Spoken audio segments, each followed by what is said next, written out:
রমজান মুমিনের জীবনে অনেক বড় একটা সুযোগ। রমজান মুমিনের জীবনে অনেক বড় একটা কি সুযোগ? কিভাবে সুযোগ? এখনকার সময়গুলোতে হাদিসের মধ্যে আসছে শুক্রবার দিন একটা নির্দিষ্ট সময় আছে, ওই সময়ে দোয়া কবুল হয়। শুধু কয়টা সময় আছে? একটা সময়। সপ্তাহের কয়দিন? একদিন, শুক্রবার দিন। এমনি যে কোনো সময় আল্লাহ দোয়া কবুল করতে পারে। বাকি হাদিস অনুযায়ী শুক্রবার দিন একটা সময় আছে, ওই সময় আল্লাহ তাআলা দোয়া কবুল করে। কোন সময় এটা নির্দিষ্ট না। কেউ কেউ বলছেন জুমার আজানের আগে, কেউ বলছে জুমার আজানের পরে, কেউ বলছেন দুই খুতবার মাঝখানে অল্প একটু সময় আমরা বসি না, মানে আমি বসি, বসার সাথে সাথে আবার কি উঠি। এই যে অল্প একটু সময়, আধা মিনিট বা 1 মিনিট তো হয় না, আধা মিনিট, এই আধা মিনিট যে সময়টা, অনেক মুহাদ্দিসিনে কেরামগণ বলছেন এই সময় কেউ যদি দোয়া করে তার দোয়া কি হয়ে যায়। তাহলে আমরা তো আশা করতে পারি আপনাদের কারো যদি শুরু হয় তখন দোয়া করে নেবেন। দোয়া করলেন যে আল্লাহ আমার নেক হায়াত দেন, একটু কি কইলেন, অথবা বড় একটা সমস্যা আছে, আপনার অনেক ঋণ শেষ হইতেছে না, তো আপনি ওই সময় শুধু একটু বললেন যে আল্লাহ আমার সবগুলো ঋণ আপনি কি করে দেন, শেষ করে দেন। বা অসুস্থ আছি, আল্লাহ আপনি আমাকে সুস্থ করে দেন। বিপদে আছি, আল্লাহ আমার বিপদরা, ছোট্ট একটা দোয়া ইচ্ছা করে ওই সময় করা আছে। তবে অধিকাংশ মুহাদ্দিসিনে কেরামগণ বলছেন মাগরিবের আগে, আসরের পরের শেষ যে সময়টা আছে, ওই সময়টায় দোয়া কবুল হয় শুক্রবার দিন। আর রমজান মাসের ব্যাপারে বলা আছে যে পুরা রমজান যে কোনো সময় আল্লাহ তাআলা বান্দার দোয়া কবুল করেন। সুবহানাল্লাহ। তাহলে যে রমজান মাসটা আসতেছে, আমরা বেশি বেশি ইবাদত করব, পাশাপাশি আল্লাহর কাছে বেশি বেশি দোয়া করার জন্য প্রস্তুতি নিতে পারি। হাদিসের মধ্যে আসছে রাসূল সাল্লাল্লাহু আলাইহি ওয়াসাল্লাম বলেন আদ-দুআ মুখুল ইবাদা। এখানে ছোট্ট একটা কথা আপনাদেরকে বলে রাখি, অনেক সময় মনে হয় কি আমি জিকির করতেছি, কোরআন তেলাওয়াত করতেছি, নামাজ পড়তেছি, আমার সময়টা কাজে লাগতেছে। আর যখন দোয়া করি তখন অনেক সময় মনে হয় যে আমি তো দোয়া করতেছি, আমি তো কোনো ইবাদত করতেছি না, নিজের চাহিদা আল্লাহর কাছে বলতেছি, নিজের কাজগুলো আল্লাহর কাছে বলতেছি, তো এটা তো কোনো ইবাদত না। বিষয়টা এমন না। হাদিস প্রমাণ করে আমাদের অন্য অন্য ইবাদত গুলো যেমন ইবাদত, আমরা যে দোয়া করি, আল্লাহর কাছে চাহিদাগুলো উপস্থাপন করি, ওই জিনিসটাও অনেক বড় একটা ইবাদত। সুবহানাল্লাহ। শুধু ইবাদত না, আল্লাহ রাসূলের হাদিসের শব্দটা দেখেন, আল্লাহ রাসূল বলতেছেন আদ-দুআউ, দোয়া হলো মুখুল ইবাদা। মুখুল অর্থ হলো মগজ বা মূল, ইবাদত অর্থ ইবাদত। আল্লাহ রাসূল বলতেছেন দোয়া হলো ইবাদতের মগজ, ইবাদতের মূল। সুবহানাল্লাহ। আরেক হাদিসের মধ্যে স্পষ্ট ভাবে আছে যে যে ব্যক্তি আল্লাহর কাছে দোয়া করে না, আল্লাহ তার উপর রাগান্বিত হয়। মানুষের কাছে চাইলে মানুষ কি হয়? রাগান্বিত হয়। আপনি আজকে 100 টাকা চাইছেন, কালকে যদি আবার 100 টাকা চান, আবার পরের দিন 100 টাকা চাই, প্রতিদিনই তোমার 100 টাকা দিতে হয়। তো ভাই আমি তো কষ্টে আছি, টাকা পয়সা নাই, এই জন্য আপনার কাছে চাই। তো প্রতিদিন শুধু আমার কাছে চাও, আপনার কাছে চাইতে পারো না, মানে চাইছে কিন্তু কত টাকা, এত মানুষ রাগ করে ফেলে। কিন্তু ওলামায়ে কেরামগণ বলেন, আর হাদিসের মধ্যে রাসূল সাল্লাল্লাহু আলাইহি ওয়াসাল্লাম বলেন যে আল্লাহর কাছে না চাইলে আল্লাহ রাগ করে। কারণ আল্লাহ তো হলো ওয়াহ্হাব, মহা দানকারী, মহা দানবীর। ইন্নাকা আনতাল ওয়াহ্হাব, আল্লাহ নিজে বলছেন, কারণ আল্লাহ হলেন কি মহা দানকারী। তো রমজান মাসে আমরা যেমন ইবাদতের জন্য প্রস্তুতি নিচ্ছি, হুবহু আমরা রমজান মাসে বেশি বেশি দোয়া করার জন্য কি নিব? প্রস্তুতি নিব। কারণ দোয়া শুধু সাধারণ কোনো চাহিদা না, দোয়া আমাদের চাওয়া পাওয়া গুলো উপস্থাপন করার সাথে সাথে অনেক বড় একটা ইবাদত। এই জন্য আমরা যখন দোয়া করি, ওই মনে করি যে দোয়া করি যে আমি দোয়া করতেছি, আমার সময় নষ্ট হইতেছে না, আমি দোয়া করতেছি, আমি ইবাদত করতেছি। দোয়া করতেছি মানে কি করতেছি? ওলামায়ে কেরামগণ এমনও বলছে যে তোমার যদি জুতার ফিতা ছিঁড়া যায়, তোমার জুতা দরকার, ওই জিনিসটাও কার কাছে চাও? আল্লাহর কাছে চাও। একজন আলেম বলছেন যে আমি যা কিছুই করি সর্বপ্রথম আল্লাহর কাছে চাই, এরপরে দোকানে গিয়ে ক্রয় করি। সর্বপ্রথম কার কাছে চাইবো আমরা বলেন? কেন চাইবো? কারণ আল্লাহর কাছে চাইলে আল্লাহ খুশি হয়। আল্লাহর কাছে চাইলে আল্লাহ কি হয় ভাই? খুশি হয়। আরেকটা কথা আপনাদেরকে বলি, বান্দা যত দোয়া করে, যদি দোয়াগুলো কোনো গুনাহের কাজ না হয়, গুনাহের কাজ কেমন? যেমন আমি বললাম যে আল্লাহ আমার প্রতিবেশী একটা চাকরি করে লাখ লাখ টাকা বেতন পায়, আল্লাহ তুমি তার চাকরিটা নষ্ট করে দাও। অথবা আমার প্রতিবেশীকে তুমি এই কাজটা দিও না, আমার প্রতিবেশী জায়গা জমি কিনতেছে, তার জায়গা জমিগুলো নষ্ট করে দাও। মানে হিংসা থেকে আমরা অনেক সময় এই কথাগুলো বলি, এই দোয়াগুলো আল্লাহ কবুল করে না, এগুলো করা জায়েজ নেই। বাকি বৈধ যত দোয়া আছে সমস্ত দোয়াগুলো আল্লাহ তাআলা কবুল করে। সুবহানাল্লাহ। তাহলে কবুল করলে আমরা তো জীবনে কত দোয়া করছি, সব তো পাইলাম না। তো ওলামায়ে কেরামের ব্যাখ্যা দিচ্ছেন যে আল্লাহ পাক রব্বুল আলামিন বান্দার কোনো দোয়া ফিরাইয়া দেয় না, সব দোয়া কবুল করে। বাকি বান্দার জন্য যে বিষয়টা উপযোগী আল্লাহ তাআলা ওই বিষয়টা দুনিয়ার মধ্যে দেন, আর যে বিষয়টা বান্দার জন্য উপযোগী না ওই বিষয়টা আল্লাহ তাআলা বান্দাকে দুনিয়ায় দেন না, বরং আখিরাতে দিবে। সুবহানাল্লাহ। যখন আল্লাহ আখিরাতে দিবে তখন কি হবে? আল্লাহ তাআলা যখন বান্দাকে তার চাওয়া অনুযায়ী আখিরাতে সব কিছু দিবে, বান্দা দেখবে আমি দুনিয়ায় যা চাইছি সব কিছু আল্লাহ দিয়ে দিয়েছেন, ব্যাপার কি? তখন সে আফসোস করবে আর বলবে, দুনিয়ায় যদি আমার কোনো দোয়া কবুল না হতো, সব দোয়া যদি আখিরাতে আসার পরে কবুল হতো, তাহলে তো আমি আরো অনেক বেশি পাইতাম। অনেক সময় হয় যে আমরা আল্লাহর কাছে এত বেশি চাই, আল্লাহ তুমি আমাকে 1,000 কোটি টাকার মালিক বানায় দাও, আল্লাহ তুমি আমাকে 10,000 কোটি টাকা, বলার সময় তার কম বলি না, অমুকের 100 কোটি টাকা আছে, আমার যদি 500 কোটি টাকা থাকতো। তো 500 কোটি টাকা হইলে পরবর্তীতে আমার ইমান ঠিক থাকবে কিনা, আমি দুর্নীতি করব কিনা, গরিবের উপর জুলুম করবো কিনা, আমি কি জানি? জানি না। জানে কে? আল্লাহ জানে যে তুমি এখন 1,00,000 টাকার মালিক আছো, সুন্দরভাবে চলাফেরা করতেছো, আমার ইবাদত করতেছো, ঠিক আছে। কিন্তু তুমি যখন 1,000 কোটি টাকার মালিক হয়ে যাইবা, এই টাকা গুনতে গুনতে তোমার রাত চলে যাইবে, ফজরের নামাজ কাজা, এরপর কোম্পানি গুলো দেখতে দেখতে তোমার জোহরের নামাজ কাজা, তখন তুমি আর নামাজ ইবাদত করার সুযোগ পাইবা না। বান্দা, তুমি যে 1,00,000 টাকার মালিক আছো, এখন আমার ইবাদত করতেছো, তুমি ভালো আছো। তুমি যে টাকা চাইছো 1,000 কোটি টাকা, আমি তোমাকে আখিরাতে দিব। এটা আমাদের জন্য ভালো না খারাপ? এটার কারণ আমরা তো জানি না যে আমি 1,000 কোটি টাকার মালিক হইলে ভালো থাকবো নাকি খারাপ থাকবো। এই বিষয়টা সত্যিকার অর্থে জানে কে? আল্লাহ।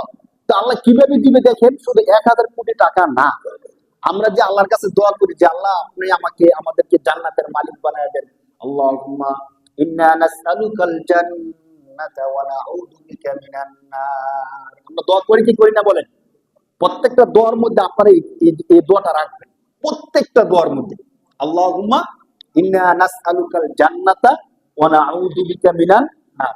মানে এর থেকে বড় আর কোন দোয়া হতে, দেখেন দোয়ার মর্ম কি, যে আল্লাহ আল্লাহুম্মা ইন্না নাসআলুকাল জান্নাতা, হে আল্লাহ আমরা আপনার কাছে কি চাই? জান্নাত চাই, ওয়া নাউযু বিকা মিনান নার, এবং জাহান্নাম থেকে আশ্রয় চাই।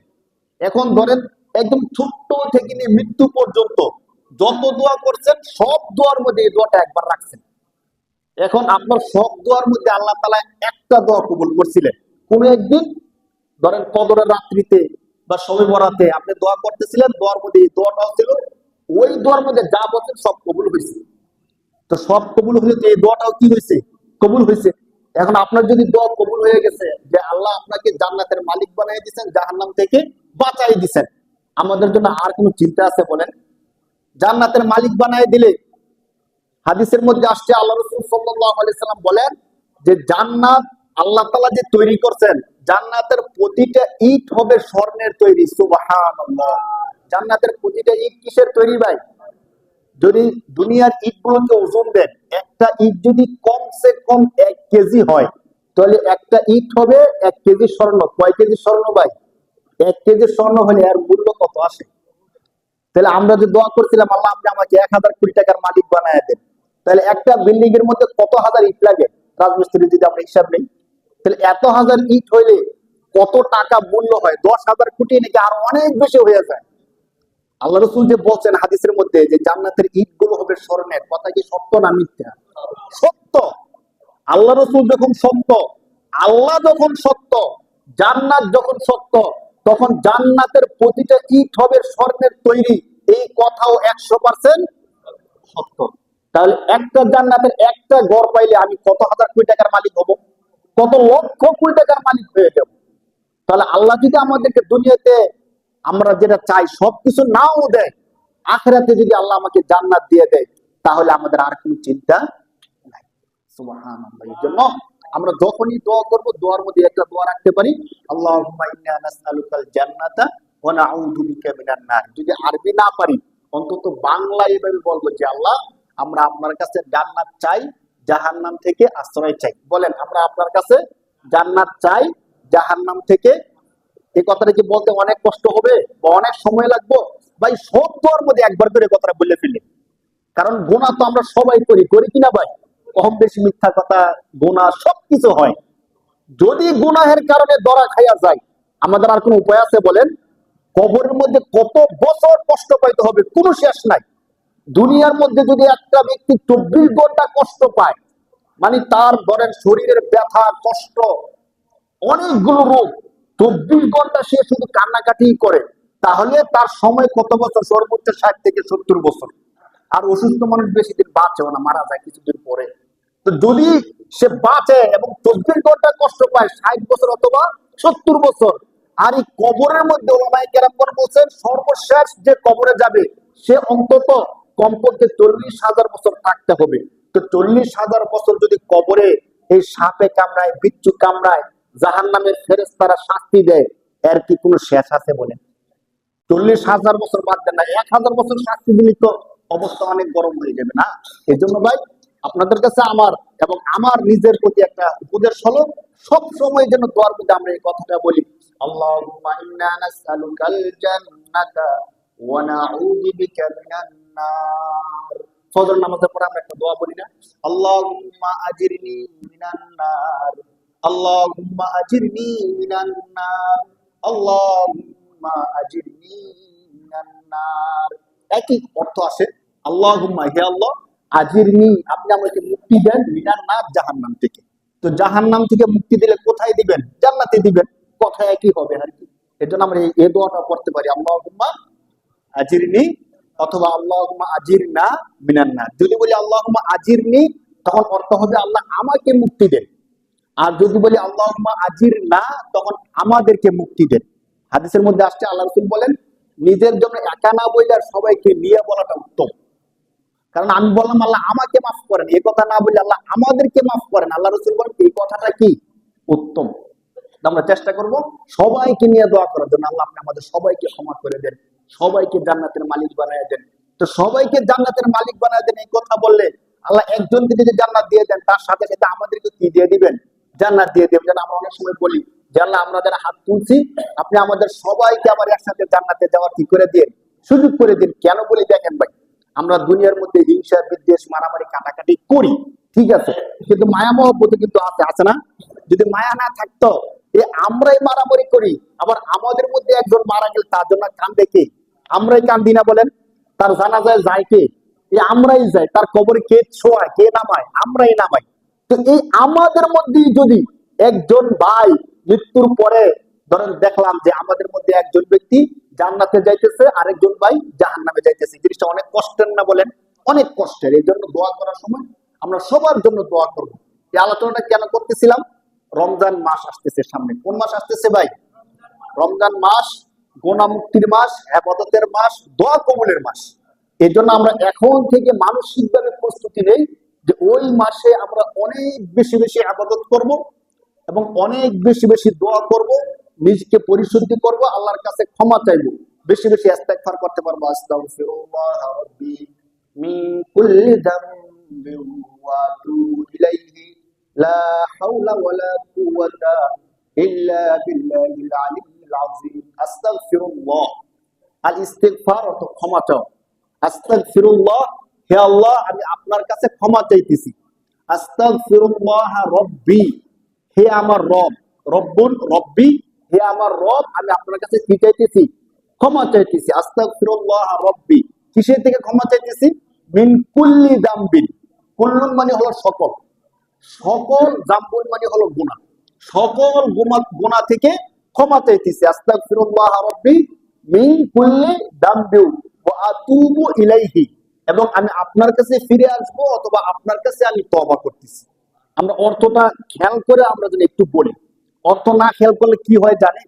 আপনাদেরকে বলি, অনেক সময় হয় কি, আমরা গুনাহ করতেছি, গীবত করতেছি, চায়ের দোকানে বসে বসে টিভি দেখতেছি, তখনও যদি বলতেছি আস্তাগফিরুল্লাহ আস্তাগফিরুল্লাহ, কোন কাম হইলো বলেন? মানে আমি গুনাহ করতেছি, আবার কি বলতেছি? আস্তাগফিরুল্লাহ আস্তাগফিরুল্লাহ আস্তাগফিরুল্লাহ রাব্বি মিন কুল্লি যামবি। আমি আল্লাহর কাছে মুখে মুখে, আরবি শব্দটা হলো আল্লাহর কাছে বলতেছি হে আমার রব আমি সমস্ত গুনাহ থেকে কি করতেছি? তওবা করতেছি। ওদিকে চায়ের দোকানে বসে বসে টিভির দিকে তাকায় রয়েছি। তো কি তওবা করতেছেন? ওয়া আতুবু ইলাইহি, এবং আপনার দিকে ফিরে আসতেছি। আল্লাহর দিকে ফিরে আসা মানে গুনাহ ছাইড়া দেওয়া। তো আমি তো গুনার মধ্যে থেকে কি করতেছি? গুনাহ করতেছি, তওবা করতেছি, এমন যেন না হয়। এই জন্য অর্থের দিকে খেয়াল করে যেন আমরা কথাগুলো বলি। যখন আল্লাহুম্মা আজিরনা মিনান নার, আমি কি বললাম আমি জানি না, হুজুর আমাকে বলছে আমি যেন এই দোয়াটা পড়ি। কি দোয়া? আল্লাহুম্মা আজিরনা মিনান নার। অর্থ কি? তো জানি না। আল্লাহুম্মা আজিরনা অর্থ কি? আমি তো জানি না। তো সারা জীবনে পড়লাম, কিন্তু কোনোদিন জানলাম না যে আল্লাহুম্মা আজিরনা মিনান নার অর্থ কি। আল্লাহ তাআলা ক্ষমা করতে পারেন, দোয়া কবুল করতে পারেন, সেটা আল্লাহর বিষয়। কিন্তু আমি জানলাম না যে আল্লাহুম্মা আজিরনা মিনান নার অর্থ কি। আল্লাহুম্মা ইন্না নাসআলুকাল জান্নাহ অর্থ কি আমি জানলাম না। এজন্য যেই দোয়াগুলো করব বা আমি পারি, যদি অনেকে আছেন অনেক আরবি দোয়া পারেন, সবসময় দোয়াগুলো করেন, যদি অর্থগুলো জানেন আলহামদুলিল্লাহ, খেয়াল করে করে দোয়া করবেন। অর্থ না জানলে হুজুরের কাছে আসবেন, হুজুর আমি যে দোয়াটা করি দোয়াটার অর্থটা কি, আমাকে একটু বলেন, যেন আমি দোয়াটা অর্থ জেনে আমি আল্লাহর কাছে বলতে পারি। তখন হবে কি, আবেগ অনুভূতিটা আরো অনেক বেশি হবে। আমি কি বলতেছি আমি বুঝতেছি। আল্লাহুম্মা আজিরনা, হ্যাঁ, আজিরনা মানে মুক্তি দেন, আজিরনা মিনান নার, হে আল্লাহ আপনি আমাকে জাহান্নাম থেকে কি দেন? মুক্তি দেন। আল্লাহুম্মা ইন্না নাসআলুকাল জান্নাহ, হে আল্লাহ আমি আপনার কাছে জান্নাত চাই। ওয়া নাউযু বিকা মিনান নার, এবং আপনার জাহান্নাম থেকে আশ্রয় চাই, পানা চাই। তো এই অর্থগুলো জেনে জেনে আমরা দোয়াগুলো বেশি বেশি করার চেষ্টা করব ইনশাআল্লাহ। সবাই বলি ইনশাআল্লাহ।